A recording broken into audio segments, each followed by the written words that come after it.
V. L'automne était venu. Les du roi avaient passé à Paris tout l'été, menant une campagne énergique dans la vie française en faveur du nouveau cabinet pendant les courtes vacances des députés. Quoiqu'on fût seulement dans les premiers jours d'octobre, les chambres allaient reprendre leurs séances, car les affaires du Maroc devenaient menaçantes. Personne, au fond, ne croyait à une expédition vers Tanger, bien que, le jour de la séparation du Parlement, un député de la droite, le comte de Lambert-Sarrazin, dans un discours plein d'esprit, applaudi même par les centres, eût offert de parier et de donner en gage sa moustache, comme avait fait jadis un célèbre vice-roi des Indes, contre les favoris du chef du Conseil, que le nouveau cabinet ne se pourrait tenir d'imiter l'ancien et d'envoyer une armée à Tanger, en pendant à celle de Tunis. Par amour de la symétrie, comme on met deux vases sur une cheminée. Il avait ajouté, la terre d'Afrique est en effet une cheminée pour la France, messieurs, une cheminée qui brûle notre meilleur bois, une cheminée à grand tirage qu'on allume avec le papier de la banque. Vous vous êtes offert la fantaisie artiste d'orner l'angle de gauche d'un bibelot tunisien qui vous coûte cher, vous verrez que monsieur Marot va vouloir imiter son prédécesseur et orner l'angle de droite avec un bibelot marocain.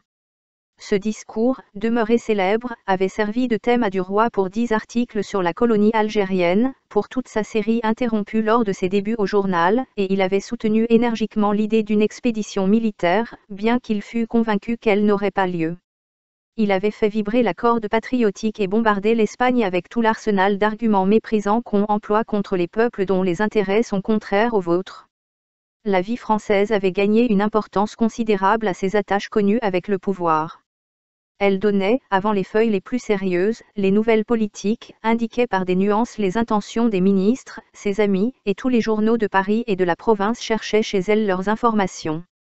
On la citait, on la redoutait, on commençait à la respecter. Ce n'était plus l'organe suspect d'un groupe de tripoteurs politiques, mais l'organe avoué du cabinet. Laroche-Mathieu était l'âme du journal et du roi son porte-voix. Le père Walter, député muet et directeur côteleux, sachant s'effacer, s'occupait dans l'ombre, disait-on, d'une grosse affaire de mine de cuivre, au Maroc. Le salon de Madeleine était devenu un centre influent, où se réunissaient chaque semaine plusieurs membres du cabinet. Le président du conseil avait même dîné 2 fois chez elle, et les femmes des hommes d'État, qui hésitaient autrefois à franchir sa porte, se vantaient à présent d'être ses amies, lui faisant plus de visites qu'elle n'en recevait d'elle. Le ministre des Affaires étrangères régnait presque en maître dans la maison. Il y venait à toute heure, apportant des dépêches, des renseignements, des informations qu'il dictait soit au mari, soit à la femme, comme s'il eût été ses secrétaires. Quand du roi, après le départ du ministre, demeurait seul en face de Madeleine, il s'emportait, avec des menaces dans la voix, et des insinuations perfides dans les paroles, contre les allures de ce médiocre parvenu. Mais elle haussait les épaules avec mépris, répétant. Fais en autant que lui, toi. Deviens ministre, et tu pourras faire ta tête. Jusque-là, tais-toi. Il frisait sa moustache en la regardant de côté. On ne sait pas de quoi je suis capable, disait-il, on l'apprendra peut-être, un jour. Elle répondait avec philosophie. Qui vivra, verra. Le matin de la rentrée des chambres, la jeune femme, encore au lit, faisait 1000 recommandations à son mari, qui s'habillait afin d'aller déjeuner chez monsieur Laroche-Mathieu et de recevoir ses instructions avant la séance, pour l'article politique du lendemain dans la vie française, cet article devant être une sorte de déclaration officieuse des projets réels du cabinet. Madeleine disait. Surtout n'oublie pas de lui demander si le général Belloncle est envoyé à Oran, comme il en est question. Cela aurait une grande signification. Georges, nerveux, répondit. Mais je sais aussi bien que toi ce que j'ai à faire. Fiche-moi la paix avec tes rabâchages. Elle reprit tranquillement. Mon cher, tu oublies toujours la moitié des commissions dont je te charge pour le ministre. Il grogna. Il m'embête, ton ministre, à la fin. C'est un serein. Elle dit avec calme. Ce n'est pas plus mon ministre que le tien. Il t'est plus utile qu'à moi. Il s'était tourné un peu vers elle en ricanant. Pardon, il ne me fait pas la cour, à moi. Elle déclara, lentement. À moi non plus, d'ailleurs, mais il fait notre fortune. Il se tut, puis après quelques instants. Si j'avais à choisir parmi tes adorateurs, j'aimerais encore mieux cette vieille ganache de Vaudrec. Qu'est-ce qu'il devient, celui-là? Je ne l'ai pas vu depuis 8 jours. Elle répliqua, sans s'émouvoir. Il est souffrant, il m'a écrit qu'il gardait même le lit avec une attaque de goutte. Tu devrais passer prendre de ses nouvelles. Tu sais qu'il t'aime beaucoup, et cela lui ferait plaisir. Georges répondit. Oui, certainement, j'irai tantôt. Il avait achevé sa toilette, et, son chapeau sur la tête, il cherchait s'il n'avait rien négligé. N'ayant rien trouvé, il s'approcha du lit, embrassa sa femme sur le front. À tantôt, ma chérie, je ne serai pas rentré avant 7 heures au plus tôt. Et il sortit. Monsieur Laroche-Mathieu l'attendait, car il déjeunait à 10 heures ce jour-là, le conseil devant se réunir à midi, avant la réouverture du Parlement. Dès qu'ils furent à table, seul avec le secrétaire particulier du ministre, Madame Laroche-Mathieu n'ayant pas voulu changer l'heure de son repas, Duroy parla de son article, il en indiqua la ligne, consultant ses notes griffonnées sur des cartes de visite, puis quand il eut fini. Voyez-vous quelque chose à modifier, mon cher ministre? Fort peu, mon cher ami. Vous êtes peut-être un peu trop affirmatif dans l'affaire du Maroc. Parlez de l'expédition comme si elle devait avoir lieu, mais en laissant bien entendre qu'elle n'aura pas lieu et que vous n'y croyez pas le moins du monde. Faites que le public lise bien entre les lignes que nous n'irons pas nous fourrer dans cette aventure. Parfaitement. J'ai compris, et je me ferai bien comprendre. Ma femme m'a chargé de vous demander à ce sujet si le général Belloncle serait envoyé à Oran. Après ce que vous venez de dire, je conclus que non. L'homme d'État répondit. Non. Puis on causa de la session qui s'ouvrait. Laroche-Mathieu se mit à pérorer, préparant l'effet des phrases qu'il allait répandre sur ses collègues quelques heures plus tard. Il agitait sa main droite, levant en l'air tantôt sa fourchette, tantôt son couteau, tantôt une bouchée de pain, et sans regarder personne, s'adressant à l'assemblée invisible, il expectorait son éloquence liquoreuse de beau garçon bien coiffé. Une très petite moustache roulée redressait sur sa lèvre deux pointes pareilles à des queues de scorpion, et ses cheveux huilés de brillantine, séparés au milieu du front, arrondissaient sur ses tempes deux bandeaux de bellâtre provincial. Il était un peu trop gras, un peu bouffi, bien que jeune, le ventre tendait son gilet. Le secrétaire particulier mangeait et buvait tranquillement, accoutumé sans doute à ses douches de faconde, mais Duroy, que la jalousie du succès obtenu mordait au cœur, songeait, va donc, ganache. Quel crétin que ces hommes politiques! Et, comparant sa valeur à lui, à l'importance bavarde de ce ministre, il se disait, Christi, si j'avais seulement 100 000 francs nets pour me présenter à la députation dans mon beau pays de Rouen, pour rouler dans la pâte de leur grosse malice mes braves Normands finaux et lourdeaux, quel homme d'État je ferais, à côté de ces polissons imprévoyants. Jusqu'au café, monsieur Laroche-Mathieu parla, puis, ayant vu qu'il était tard, il sonna pour qu'on fît avancer son coupé, et, tendant la main au journaliste. C'est bien compris, mon cher ami. Parfaitement, mon cher ministre, comptez sur moi. Et Duroy s'en alla tout doucement vers le journal, pour commencer son article, car il n'avait rien à faire jusqu'à 4 heures. À 4 heures, il devait retrouver, rue de Constantinople, Madame de Marelle qu'il y voyait toujours régulièrement 2 fois par semaine, le lundi et le vendredi.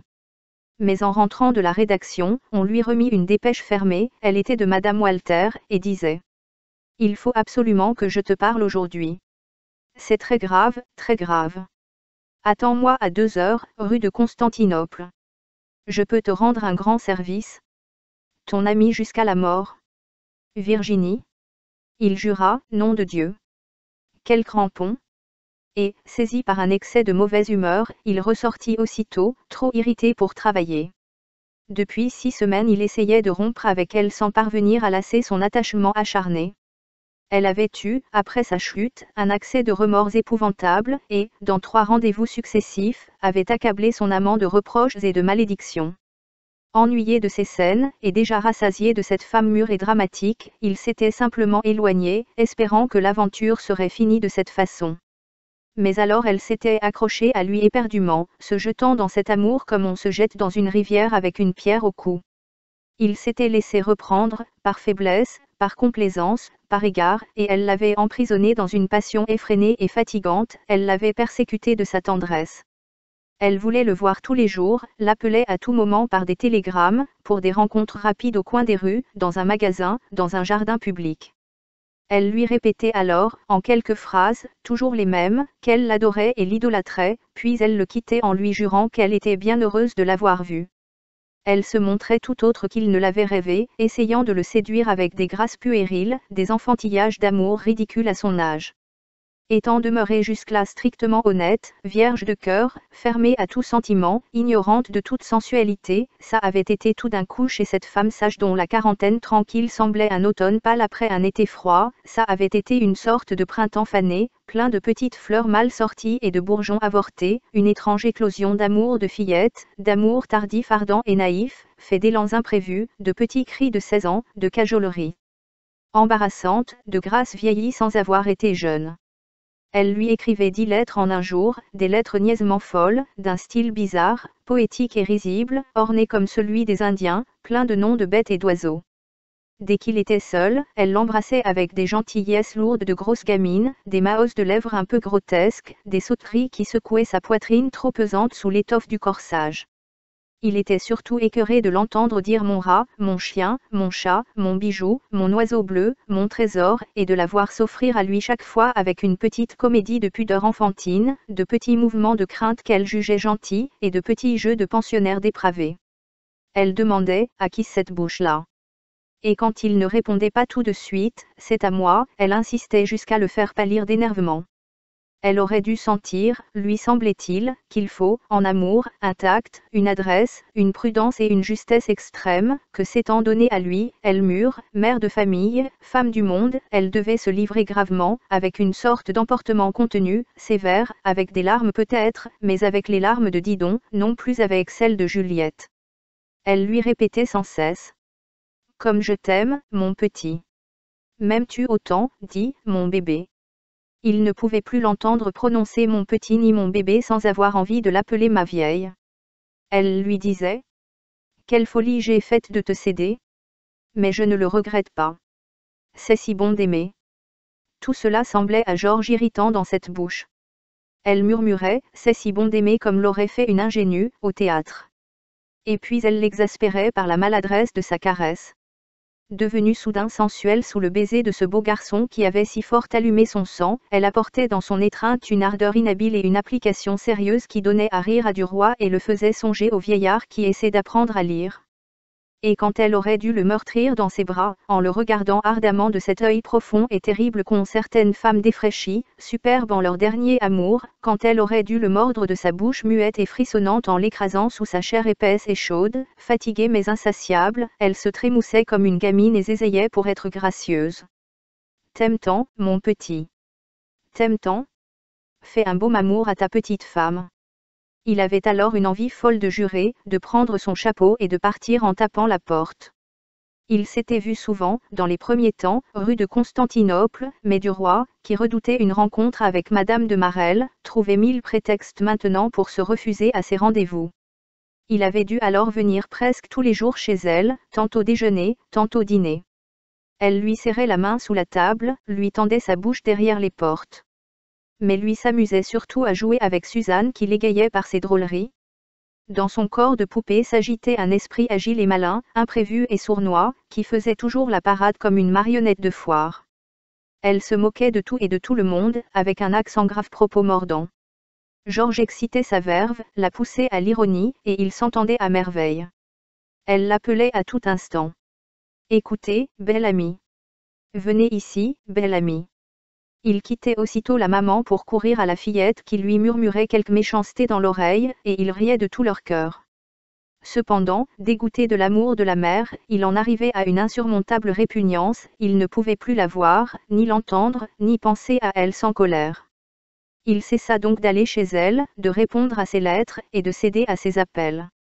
Elle comprit enfin qu'il ne l'aimait plus, et souffrit horriblement. Mais elle s'acharna, elle l'épia, le suivit, l'attendit dans un fiacre au store baissé, à la porte du journal, à la porte de sa maison, dans les rues où elle espérait qu'il passerait. Il avait envie de la maltraiter, de l'injurier, de la frapper, de lui dire nettement, zut, Jean est assez, vous m'embêtez. Mais il gardait toujours quelque management, à cause de la vie française, et il tâchait, à force de froideur, de dureté enveloppée d'égards et même de paroles rudes par moments, de lui faire comprendre qu'il fallait bien que cela finît. Elle s'entêtait surtout à chercher des ruses pour l'attirer rue de Constantinople, et il tremblait sans cesse que les deux femmes ne se trouvassent, un jour, nez à nez, à la porte. Son affection pour Madame de Marelle, au contraire, avait grandi pendant l'été. Il l'appelait son gamin, et décidément elle lui plaisait. Leurs deux natures avaient des crochets pareils, ils étaient bien, l'un et l'autre, de la race aventureuse des vagabonds de la vie, de ces vagabonds mondains qui ressemblent fort, sans s'en douter, aux bohèmes des grandes routes. Ils avaient eu un été d'amour charmant, un été d'étudiants qui font la noce, s'échappant pour aller déjeuner ou dîner à Argenteuil, à Bougival, à Maison, à Poissy, passant des heures dans un bateau à cueillir des fleurs le long des berges. Elle adorait les fritures de Seine, les gibelottes et les matelotes, les tonnelles des cabarets et les cris des canotiers. Il aimait partir avec elle, par un jour clair, sur l'impériale d'un train de banlieue et traverser, en disant des bêtises gaies, la vilaine campagne de Paris ou bourgeonnant d'affreux chalets bourgeois. Et quand il lui fallait rentrer pour dîner chez Madame Walter, il haïssait la vieille maîtresse acharnée, en souvenir de la jeune qu'il venait de quitter, et qui avait défloré ses désirs et moissonné son ardeur dans les herbes du bord de l'eau. Il se croyait enfin à peu près délivré de la patronne, à qui il avait exprimé d'une façon claire, presque brutale, sa résolution de rompre, quand il reçut au journal le télégramme l'appelant, à 2 heures, rue de Constantinople. Il le relisait en marchant, « Il faut absolument que je te parle aujourd'hui. C'est très grave, très grave. Attends-moi à 2 heures rue de Constantinople. Je peux te rendre un grand service. Ton ami jusqu'à la mort. Virginie. » Il pensait, qu'est-ce qu'elle me veut encore, cette vieille chouette. Je parie qu'elle n'a rien à me dire. Elle va me répéter qu'elle m'adore. Pourtant il faut voir. Elle parle d'une chose très grave et d'un grand service, c'est peut-être vrai. Et Clotilde qui vient à 4 heures. Il faut que j'expédie la première à 3 heures au plus tard. Sacristi. Pourvu qu'elle ne se rencontre pas. Quelle rosse de femme. Et il songea qu'en effet la sienne était la seule qui ne le tourmentait jamais. Elle vivait de son côté, et elle avait l'air de l'aimer beaucoup, aux heures destinées à l'amour, car elle n'admettait pas qu'on dérangeât l'ordre immuable des occupations ordinaires de la vie. Il allait, à pas lents, vers son logis de rendez-vous, s'excitant mentalement contre la patronne. Ah! Je vais la recevoir d'une jolie façon si elle n'a rien à me dire. Le français de Cambronne sera académique auprès du mien. Je lui déclare que je ne fiche plus les pieds chez elle, d'abord. Et il entra pour entendre Madame Walter.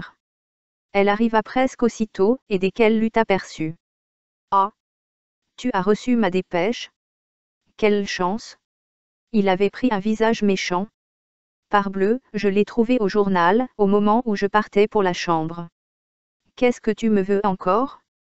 Elle avait relevé sa voilette pour l'embrasser, et elle s'approchait avec un air craintif et soumis de chienne souvent battue. Comme tu es cruelle pour moi. Comme tu me parles durement. Qu'est-ce que je t'ai fait? Tu ne te figures pas comme je souffre par toi. Il grogna. Tu ne vas pas recommencer. Elle était debout tout près de lui, attendant un sourire, un geste pour se jeter dans ses bras. Elle murmura. Il ne fallait pas me prendre pour me traiter ainsi, il fallait me laisser sage et heureuse, comme j'étais. Te rappelles-tu ce que tu me disais dans l'église, et comme tu m'as fait entrer de force dans cette maison? Et voilà maintenant comment tu me parles. Comment tu me reçois. Mon Dieu. Mon Dieu. Que tu me fais mal. Il frappa du pied, et, violemment. Ah! Mais, zut! En voilà assez. Je ne peux pas te voir une minute sans entendre cette chanson-là. On dirait vraiment que je t'ai prise à 12 ans et que tu étais ignorante comme un ange. Non, ma chère, rétablissons les faits, il n'y a pas eu détournement de mineur. Tu t'es donné à moi, en plein âge de raison. Je t'en remercie, je t'en suis absolument reconnaissant, mais je ne suis pas tenu d'être attaché à ta jupe jusqu'à la mort. Tu as un mari et j'ai une femme. Nous ne sommes libres ni l'un ni l'autre. Nous nous sommes offert un caprice, ni vu ni connu, c'est fini. Elle dit. Oh! Que tu es brutal. Que tu es grossier, que tu es infâme. Non. Je n'étais plus une jeune fille, mais je n'avais jamais aimé, jamais failli. Il lui coupa la parole. Tu me l'as déjà répété 20 fois, je le sais. Mais tu avais eu 2 enfants, je ne t'ai donc pas défloré. Elle recula. Oh! Georges, c'est indigne. Et portant ses 2 mains à sa poitrine, elle commença à suffoquer, avec des sanglots qui lui montaient à la gorge. Quand il vit les larmes arriver, il prit son chapeau sur le coin de la cheminée. Ah! Tu vas pleurer? Alors, bonsoir. C'est pour cette représentation-là que tu m'avais fait venir. Elle fit un pas afin de lui barrer la route et, tirant vivement un mouchoir de sa poche, s'essuya les yeux d'un geste brusque. Sa voix s'affermit sous l'effort de sa volonté et elle dit interrompue par un chevrotement de douleur. Non, je suis venue pour te donner une nouvelle politique, pour te donner le moyen de gagner 50 000 francs, ou même plus, si tu veux. Il demanda, adouci tout à coup. Comment ça? Qu'est-ce que tu veux dire? J'ai surpris par hasard, hier soir, quelques mots de mon mari et de Laroche. Il ne se cachait pas beaucoup devant moi, d'ailleurs. Mais Walter recommandait au ministre de ne pas te mettre dans le secret parce que tu dévoilerais tout. Duroy avait reposé son chapeau sur une chaise. Il attendait, très attentif. Alors, qu'est-ce qu'il y a? Ils vont s'emparer du Maroc. Allons donc. J'ai déjeuné avec Laroche qui m'a presque dicté les intentions du cabinet. Non, mon chéri, ils t'ont joué parce qu'ils ont peur qu'on connaisse leur combinaison. Assieds-toi, dit Georges. Et il s'assit lui-même sur un fauteuil. Alors elle attira par terre un petit tabouret et s'accroupit dessus, entre les jambes du jeune homme. Elle reprit, d'une voix câline. Comme je pense toujours à toi, je fais attention maintenant à tout ce qu'on chuchote autour de moi. Et elle se mit, doucement, à lui expliquer comment elle avait deviné depuis quelque temps qu'on préparait quelque chose à son insu, qu'on se servait de lui en redoutant son concours. Elle disait. Tu sais, quand on aime, on devient rusé. Enfin, la veille, elle avait compris. C'était une grosse affaire, une très grosse affaire préparée dans l'ombre.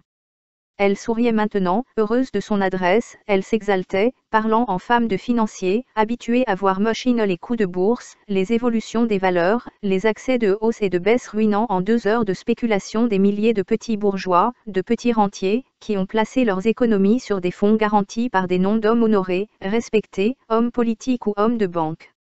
Elle répétait. Oh! C'est très fort ce qu'ils ont fait. Très fort. C'est Walter qui a tout mené d'ailleurs, et il s'y entend.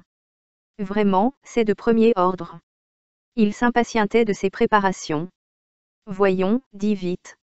Eh bien, voilà. L'expédition de Tanger était décidée entre eux dès le jour où Laroche a pris les affaires étrangères, et, peu à peu, ils ont racheté tout l'emprunt du Maroc qui était tombé à 64 ou 5 francs. Ils l'ont racheté très habilement, par le moyen d'agents suspects, véreux, qui n'éveillaient aucune méfiance. Ils ont roulé même les Rothschild, qui s'étonnaient de voir toujours demander du marocain. On leur a répondu en nommant les intermédiaires, tout arrêt, tous à la côte. Ça a tranquillisé la grande banque. Et puis maintenant on va faire l'expédition, et dès que nous serons là-bas, l'État français garantira la dette. Nos amis auront gagné 50 ou 60 millions. Tu comprends l'affaire? Tu comprends aussi comme on a peur de tout le monde, peur de la moindre indiscrétion. Elle avait appuyé sa tête sur le gilet du jeune homme, et les bras posés sur ses jambes, elle se serrait, se collait contre lui, sentant bien qu'elle l'intéressait à présent, prête à tout faire, à tout commettre, pour une caresse, pour un sourire. Il demanda. Tu es bien sûre? Elle répondit avec confiance. Oh! Je crois bien. Il déclara. C'est très fort, en effet. Quant à ce salaud de Laroche, en voilà un que je repincerai. Oh! Le gredin. Qu'il prenne garde à lui. Qu'il prenne garde à lui. Sa carcasse de ministre me restera entre les doigts. Puis il se mit à réfléchir, et il murmura. Il faudrait pourtant profiter de ça. Tu peux encore acheter de l'emprunt, dit-elle. Il n'est qu'à 72 francs. Il reprit. Oui, mais je n'ai pas d'argent disponible. Elle leva les yeux vers lui, des yeux pleins de sa application. J'y ai pensé, mon chat, et si tu étais bien gentil, si tu m'aimais un peu, tu me laisserais t'en prêter. Il répondit brusquement, presque durement. Quant à ça, non, par exemple. Elle murmura, d'une voix implorante. Écoute, il y a une chose que tu peux faire sans emprunter de l'argent. Je voulais en acheter pour 10 000 francs de cet emprunt, moi, pour me créer une petite cassette. Eh bien, j'en prendrai pour 20 000. Tu te mets de moitié. Tu comprends bien que je ne vais pas rembourser ça à Walter. Il n'y a donc rien à payer pour le moment. Si ça réussit, tu gagnes 70 000 francs. si ça ne réussit pas, tu me devras 10 000 francs que tu me paieras à ton gré. Il dit encore. Non, je n'aime guère ces combinaisons-là.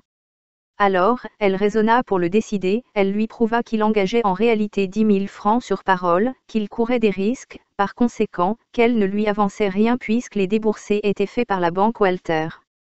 Elle lui démontra en outre que c'était lui qui avait mené, dans la vie française, toute la campagne politique qui rendait possible cette affaire, qu'il serait bien naïf en n'en profitant pas. Il hésitait encore.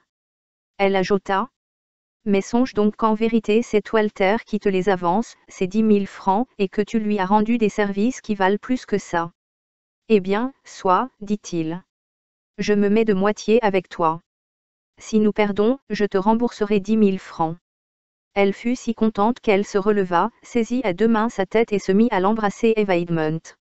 Il ne se défendit point d'abord, puis comme elle s'enhardissait, l'étreignant et le dévorant de caresses, il songea que l'autre allait venir tout à l'heure et que s'il faiblissait il perdrait du temps, et laisserait au bras de la vieille une ardeur qu'il valait mieux garder pour la jeune.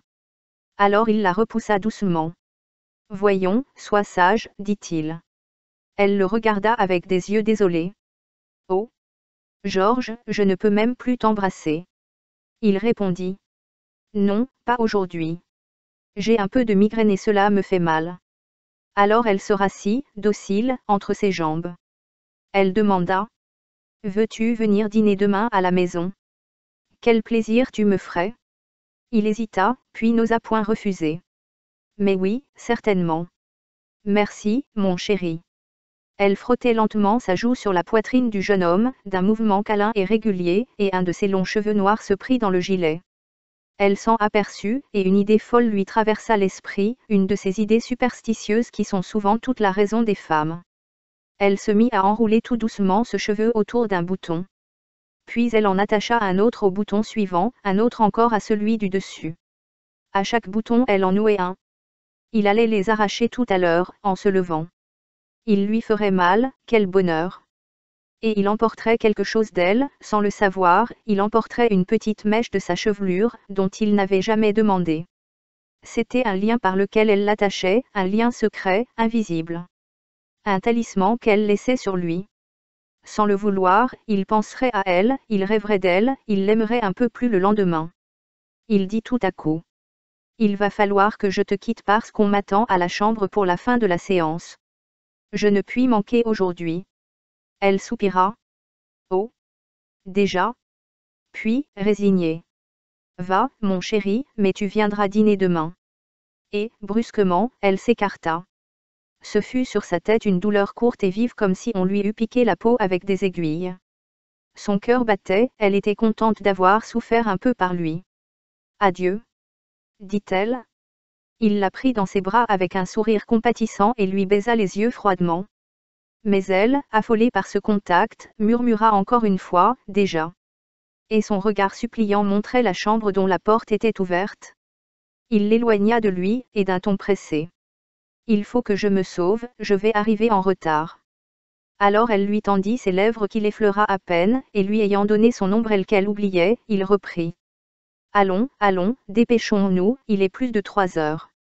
Elle sortit devant lui, elle répétait. Demain, 7 heures. Il répondit. Demain, 7 heures. Ils se séparèrent. Elle tourna à droite, et lui à gauche. Duroy remonta jusqu'au boulevard extérieur.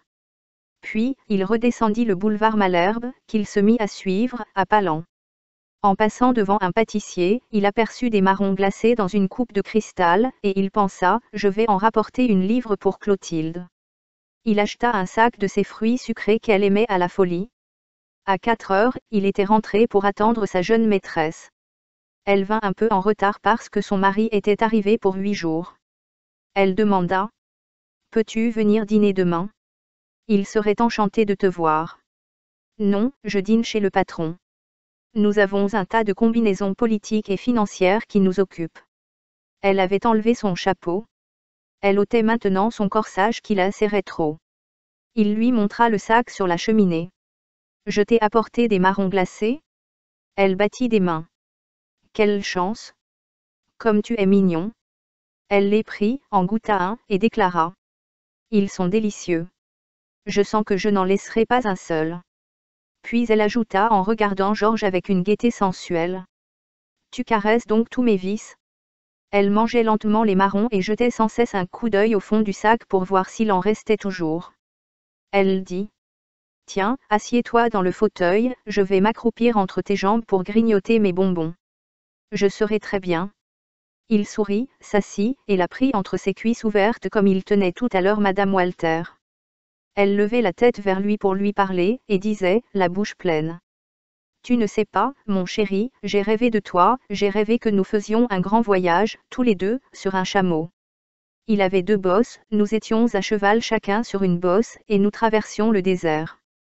Nous avions emporté des sandwichs dans un papier et du vin dans une bouteille et nous faisions la dînette sur nos bosses. Mais ça m'ennuyait parce que nous ne pouvions pas faire autre chose, nous étions trop loin l'un de l'autre, et moi je voulais descendre.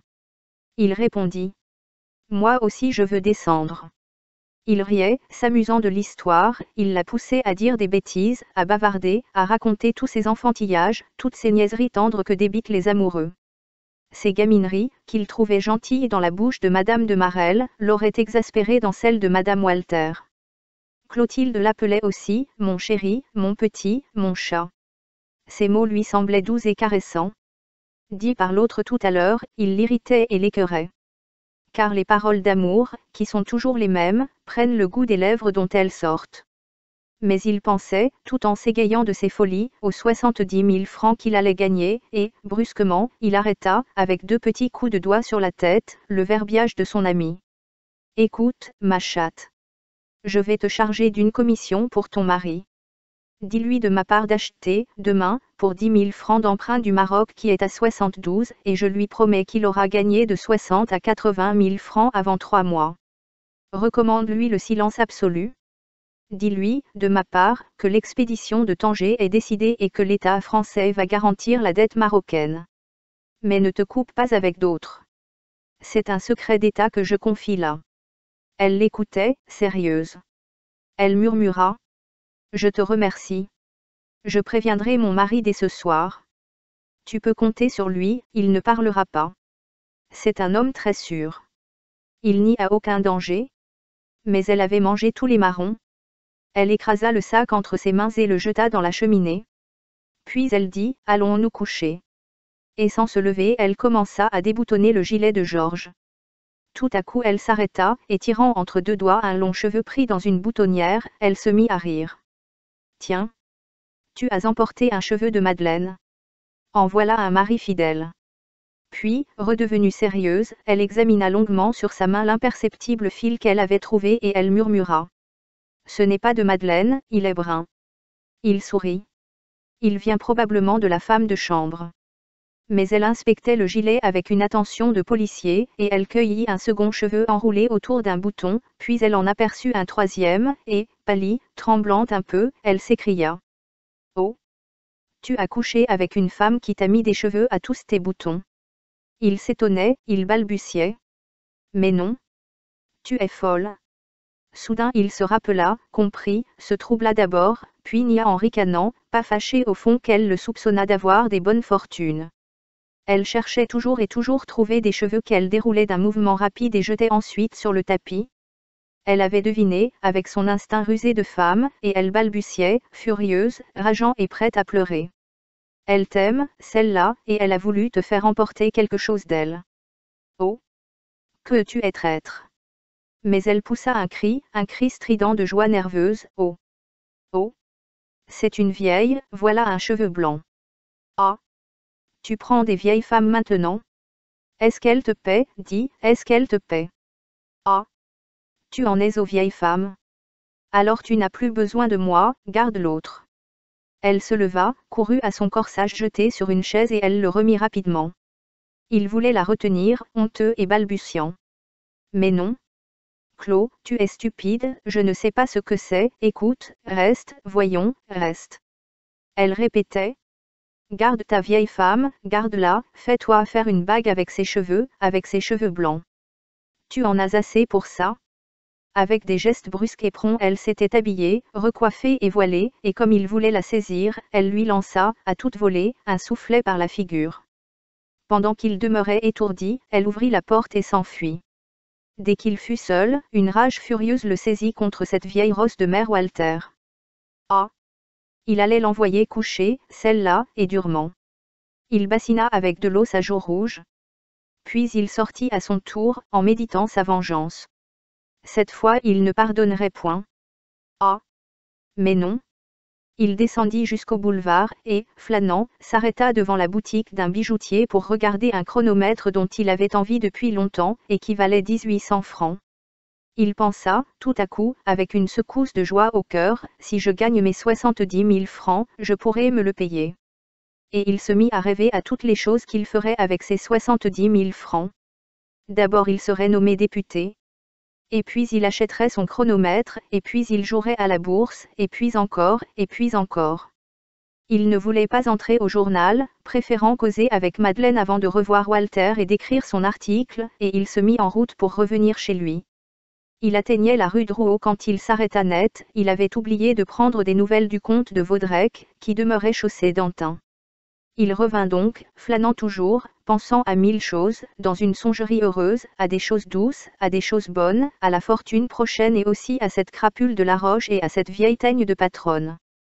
Il ne s'inquiétait point, d'ailleurs, de la colère de Clotilde, sachant bien qu'elle pardonnait vite.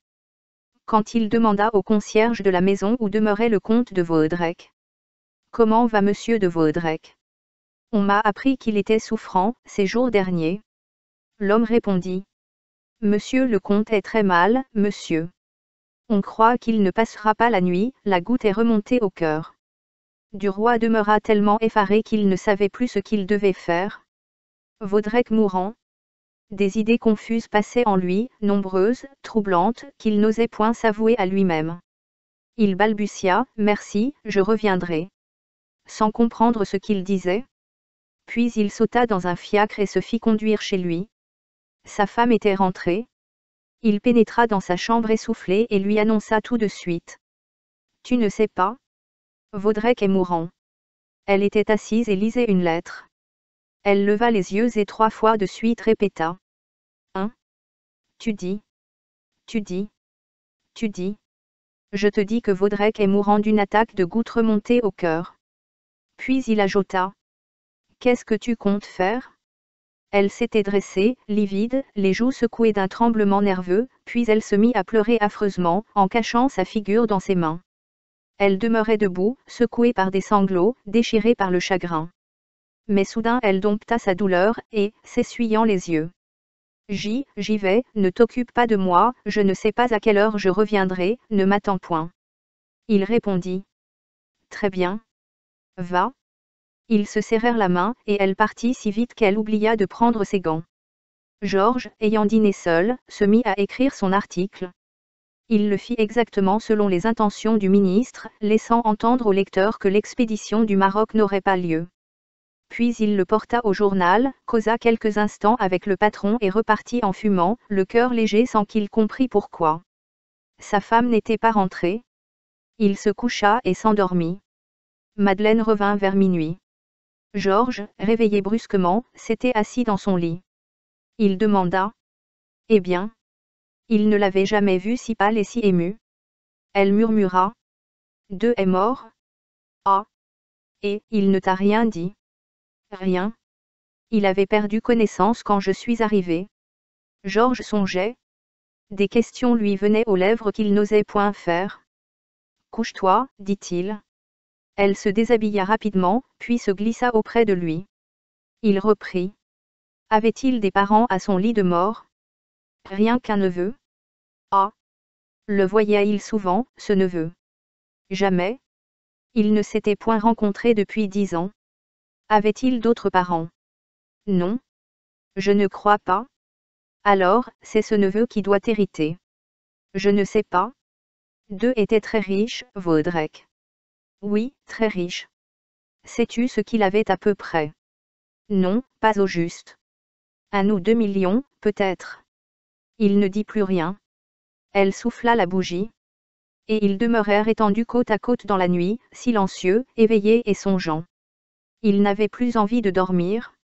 Il trouvait maigre maintenant les 70 000 francs promis par Madame Walter.